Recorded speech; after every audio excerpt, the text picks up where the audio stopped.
that mass shooting at that 16th birthday party there in downtown Dadeville that left 4 people dead.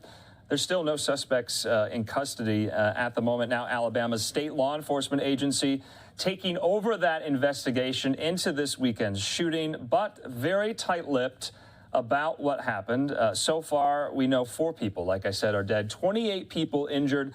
Right now, WBRC's Tristan Rupert, he is standing by there live at the scene from this weekend's shooting. Tristan, thanks for being with us here on Live Now from Fox. What more are people telling you there, and how is the community holding up?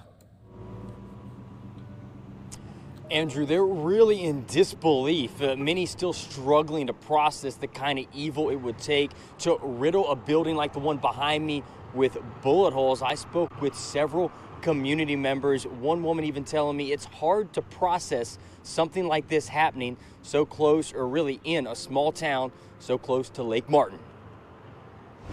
I spoke with one man who didn't want to go on camera, but he told me his grandson was at the Sweet 16 party when the gunfire started.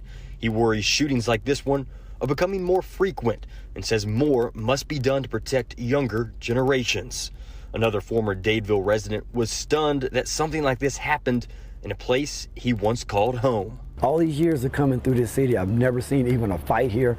You see the police every now and then, got someone pull over, but it's just a peaceful, quiet town. So if this can happen here, this mass shooting, it's like it's on tour. It's just a matter of time before it comes to a city near you. Mayor Jimmy Frank Goodman is asking for patience. He says they're trying to find answers and knows the wait is frustrating. Wished I did know something so we could ease the citizens' mind, but we don't. We don't know anything. Mayor Goodman says Aaliyah remains tight-lipped at the moment. He hopes to get some answers soon because his phone has been blowing up nonstop over the last few days. Everyone in this community wants answers. I reached out to Aaliyah. They do not have a press conference scheduled at this time, but of course we'll update you as we learn more. Tristan, just a couple of questions for you. This has impacted the local high school so much. From what we have reported, 2 of those victims were high school seniors. Is that right? What more do we know about those victims? I was able to speak with a pastor here in this community. He's actually also the chaplain of the police force here and of the high school football team.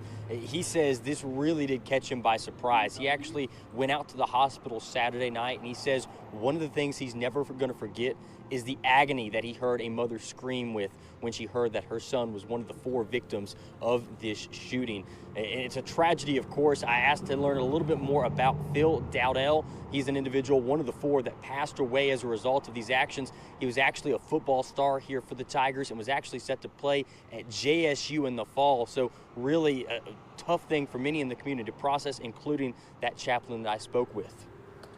And Tristan, just lastly, we know from law enforcement yesterday, they said 28 people were injured in this entire shooting incident.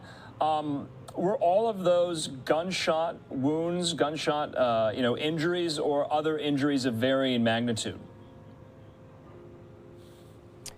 At this time, it's really hard to say. We really do not know much from Aaliyah at this moment. Again, since they took over, undoubtedly due to the fact that it's just a large investigation and the resources they have on hand are much greater than any here at the local level. Until we learn more at an additional press conference, it's hard to say what other injuries or what they could have been obtained by other than those bullets.